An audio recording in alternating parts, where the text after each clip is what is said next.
All right, Keith, this week speaks to a comment you made a few days ago that it can be above average in the temperature department and still snow. Yeah. Because we might see a little snow. Yeah, in February. I mean, in Maine, it's still at the end of the day, right? Yeah. And so a day like today, we're above average, but we'll get cool enough tonight to see a little bit of light snow. We'll talk about that in a second. 40 in Portland. I mentioned 48 in Wisconsin. It seemed a little high to me, the sensor maybe, but close enough.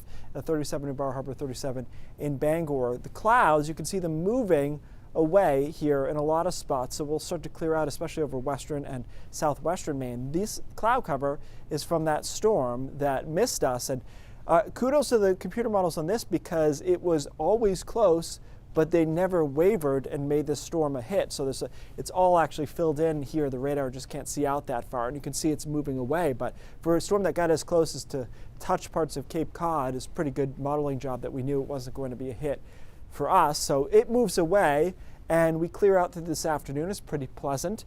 And then tonight we see a little light snow. This snow is actually associated with that storm a little bit. It's an inverted trough that's being dragged towards the center of the low. And so it's just a little thin area of light snow, much like what we saw last week where we had that light overnight event. This is not going to be a big deal. 10 o'clock into the mountains, into the early morning hours along the coastline. Should be able to get it offshore though by the time most of us wake up tomorrow, and we'll melt some of that snow that we get by tomorrow afternoon back into the low 40s over southern Maine, upper 30s and mid 30s across central and northern Maine. And then we're kind of in good shape here on to Wednesday, just a mixture of sun and clouds to start. Notice these temperatures again are pretty mild in the mid 40s in quite a few spots with just an isolated sprinkle or flurry for Wednesday afternoon. So as far as snow tonight goes, this is another one of those where I don't think it's worth making a snowfall map necessarily.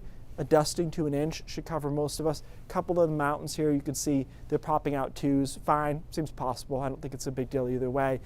By the way, how close is that storm? Look at that right there. That's the model saying 18 to 24 inches of snow just offshore.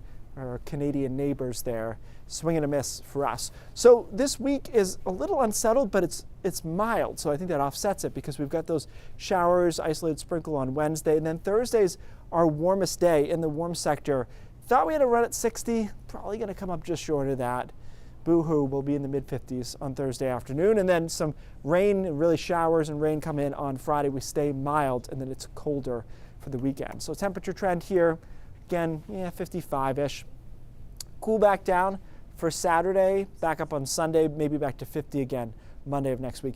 Needless to say, this is not your typical February temperature trend map, right?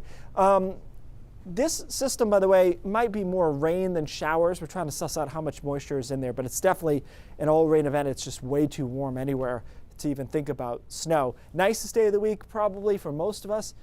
Brian, unless you're just love skiing to the point where you can't think about nice weather. Thursday, again, I don't think we'll get the 60 that I was hoping for, but we should be in the mid-50s.